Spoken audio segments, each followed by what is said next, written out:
Hey guys, Dr. Watt from Pinecrest Chiropractic. Let's talk through a few different orthopedic tests that we can do for the shoulder.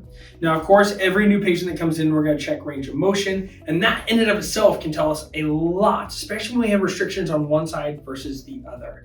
And so different restrictions can show us if there's impingements in a specific muscle versus if you have restrictions in all ranges, it may be some sort of arthritis or even adhesive capsulitis, frozen shoulder.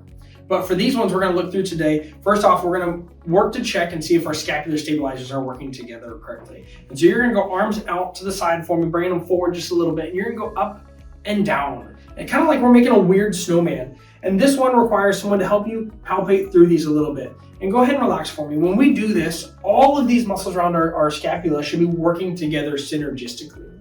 When we have patients who have dysfunction here, you're going to see these upper traps. They're going to do 90+% of the work, which means these upper traps are going to be a little bit pissed off. I'd be pissed if I had to do all the work and watch all these other guys slack off too, so I get where they're coming from.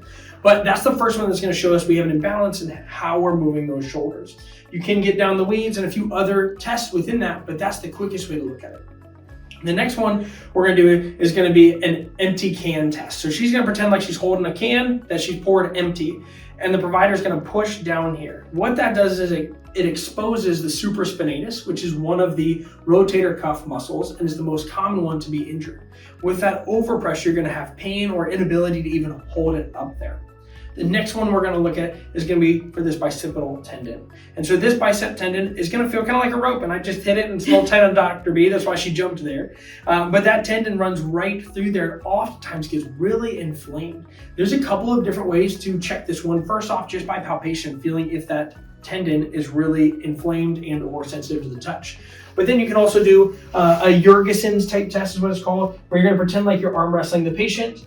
You're going to hold on to the bicipital tendon and they're going to fight you, but let me win. See, she's way stronger than I am, so it's much harder for me now.